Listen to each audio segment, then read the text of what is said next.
उपस्थित भारतीय जनता पार्टी के सभी साथियों, देश भर से हमारे साथ जुड़े हमारे सभी सहयोगी,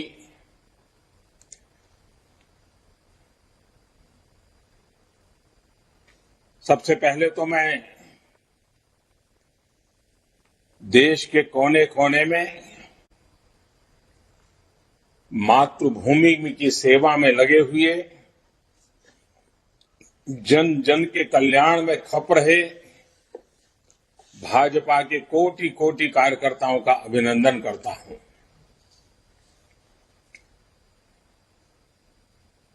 जनसंघ से लेकर के जो हमारी यात्रा शुरू हुई है,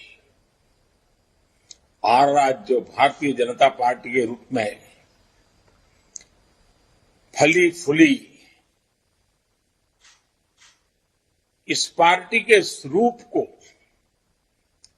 उसके स्वरूप को, उसके विस्तार को देखते हैं तो गर्व तो होता ही है, लेकिन इसके निर्माण में खुद को खपाने वाले पार्टी के सभी मनुष्यों, सभी विभूतियों, उन सबको मैं आज नमन करता हूं। साथियों, हम राजस्थान की धरती पर हैं। मुझे भी आप सबके बीच में रह करके इस कार्यक्रम में शरीक होने का अवसर मिला होता तो मेरे लिए भी वो प्रेरणा का कारण बनता, ऊर्जा का स्रोत मिलता, क्योंकि जब भी मैं कार्यकर्ताओं से मिला हूं, कार्यकर्ता छोटा हो बड़ा हो, बहुत कुछ जानने को मिलता है, बहुत कुछ बातों के अनेक पहलू समझने को मिलते हैं। कार्यकर्ता के द्वारा जो इन्फॉर्मेशन आती है वो बहुत सटीक इन्फॉर्मेशन आती है, और जब मिलते हैं तो खुले मन से काफी कुछ बातें भी होती हैं। तो मेरे मन में तो कसक रह जाएगी कि मैं नहीं पहुंच पाया, लेकिन वर्चुअली आप सबके दर्शन कर रहा हूं, आपसे बात कर रहा हूं। साथियों, राजस्थान की धरती पर है तब हम सबको श्रद्धेय सुंदर सिंह जी भंडारी की याद आना बहुत स्वाभाविक है। आज ये वर्ष श्रद्धेय सुंदर सिंह भंडारी जी की जन्म शताब्दी का भी वर्ष है। हम सब ऐसे प्रेरणा पुरुष का हृदय से अभिवादन करते हैं, प्रणाम करते हैं। साथियों, राजस्थान की धरती, राजस्थान की बात हो, राजस्थान भारतीय जनता पार्टी की विकास यात्रा की चर्चा हो, तो मैं इस बात को गर्व से कह सकता हूं कि मुझे ऐसे ऐसे दिग्गजों के साथ काम करने का मौका मिला, ऐसे ऐसे दिग्गजों की उंगली पकड़ करके चलने का सौभाग्य मिला, और उन सबका स्मरण आना बहुत स्वाभाविक है। स्वर्गीय भैरव सिंह शेखावत की बात हो, आदरणीय जगदीश प्रसाद माथुर जी का स्मरण आना, भानु कुमार शास्त्री जी, हमारे रघुवीर सिंह कौशल जी, हमारे भंवरलाल शर्मा जी, हमारे गंगाराम कोहली जी, अनगिनत नाम, ऐसे सभी वरिष्ठ जनों की उंगली पकड़ करके चलने का मुझे सौभाग्य मिला है। ये सारे वो लोग हैं जिन्होंने पार्टी को दिशा दिखाई, पार्टी के लिए अपना पूरा जीवन खपा दिया। ऐसे ही अनगिनत समर्पित जीवन का हमें स्मरण होना बहुत स्वाभाविक है, और इसीलिए जब कमल पुष्प की रचना हुई है, और मैं पार्टी को अभिनंदन करता हूं, आज इस कमल पुष्प पे हमारे बूथ स्तर के कार्यकर्ता पुराने कार्यकर्ताओं के जीवन की जो कथाएं उसमें प्रस्तुत करते हैं, अपने आप में प्रेरक है। मैं तो आप सबको कहता हूं, कभी भी मन में आलस आ जाए, पल भर के लिए उस कमल पुष्प को मोबाइल फोन से खोल करके देखिए, ऐसी प्रेरणा की कथाएं हैं, ऐसी प्रेरक जीवन की घटनाएं हैं, हमें मार्गदर्शन के लिए, प्रेरणा के लिए और कुछ करने की जरूरत नहीं है। एक एक का जीवन, एक एक पल का काम कार्यकर्ताओं के लिए प्रेरणा का स्वरूप है। साथियों, 21वीं सदी का यह समय भारत के लिए बहुत अहम समय है। और आपको याद होगा, मैंने लाल किले से कहा था, यही समय है, सही समय है। आज हम सभी देख रहे हैं कि दुनिया में भारत के प्रति किस तरह की विशेष भावना जागृत हुई है। दुनिया आज भारत को बहुत उम्मीदों से देख रही है। ठीक वैसे ही भारत में भाजपा के प्रति जनता का एक विशेष स्नेह अनुभव हो रहा है। देश की जनता भाजपा को बहुत विश्वास से, बहुत उम्मीद से देख रही है। देश की जनता की आशा आकांक्षा हमारा दायित्व बहुत ज्यादा बढ़ा देती है। आजादी के इस अमृत काल में देश अपने लिए अगले 25 वर्षों के लक्ष्य तय कर रहा है। भाजपा के लिए ये समय है अगले 25 वर्षों के लक्ष्य तय करने का, उनके लिए निरंतर काम करने का। देश के लोगों की जो उम्मीदें हैं, हमें वो पूरी करनी है। देश के सामने जो चुनौतियां हैं, हमें देश के लोगों के साथ मिलकर हर चुनौतियों को पार करना है, परास्त करना है और विजय के संकल्प के साथ आगे बढ़ना है। और हम जानते हैं कि इसका मार्ग क्या है। हमारा दर्शन है पंडित दीनदयाल उपाध्याय का एकात्म मानव दर्शन, अंत्योदय। हमारा चिंतन है डॉक्टर श्यामा प्रसाद मुखर्जी की सांस्कृतिक राष्ट्रनीति। हमारा मंत्र है सबका साथ, सबका विकास, सबका विश्वास और सबका प्रयास। साथियों, मैं एक अलग तरीके से बात आपको बताना चाहता हूं। अब मान लीजिए, कल्पना कीजिए, किसी गंभीर बीमारी से पीड़ित व्यक्ति जब लंबे उपचार के बाद भी ठीक नहीं होता, तो बीमारी को ही अपनी नियति मान लेता है। वो बीमारी से बनी उन परिस्थितियों को स्वीकार कर लेता है, उसमें जीना सीख लेता है।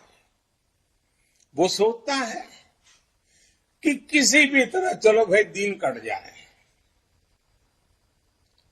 व्यक्ति के जीवन में ऐसा होता है ना, कभी कभी राष्ट्र के जीवन में भी ऐसा होता है। हमारे देश में भी एक लंबा कालखंड ऐसा रहा जब लोगों की सोच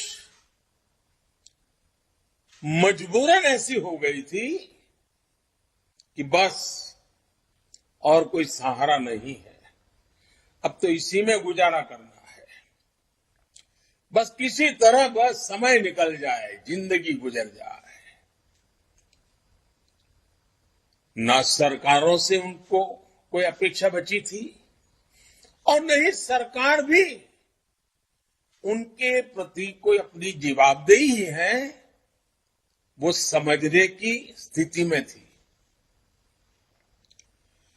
साथियों, देश की जनता ने 2014 में एक नया इतिहास लिखने का फैसला कर लिया। फैसला जनता का था। 2014 के बाद भाजपा देश को इस सोच से बाहर निकल करके लाई है। आज निराशा नहीं, आशा और अपेक्षा का युग। साथियों, आज भारत के लोग एस्पिरेशन से भरे हुए हैं। आज हिंदुस्तान का हर नागरिक नतीजे चाहता है, सरकारों का काम करते हुए देखना चाहता है। वो अपनी आंखों के सामने परिणाम प्राप्त करना चाहता है, परिणाम देखना चाहता है। राजनीतिक नफा नुकसान से अलग मैं इसे जनमानस में आया बहुत बड़ा पॉजिटिव चेंज मानता हूं। जब देश के 130 करोड़ लोगों की आकांक्षाएं इस प्रकार से जग जाती है, तो निश्चित रूप से सरकारों की जवाबदेही भी बढ़ती है। उनके लिए काम करना अनिवार्य हो जाता है। सार्वजनिक जीवन के हर व्यक्ति के लिए ये जन जागृति अनिवार्य रूप से काम करने के लिए प्रेरित भी करती है, दबाव भी बनाती है। और इसलिए देश के लोगों की बढ़ती हुई एस्पिरेशंस में मैं देश के उज्जवल भविष्य को भली भांति देख रहा हूं। और जब ये सारी चित्र मेरे सामने मैं देखता हूं,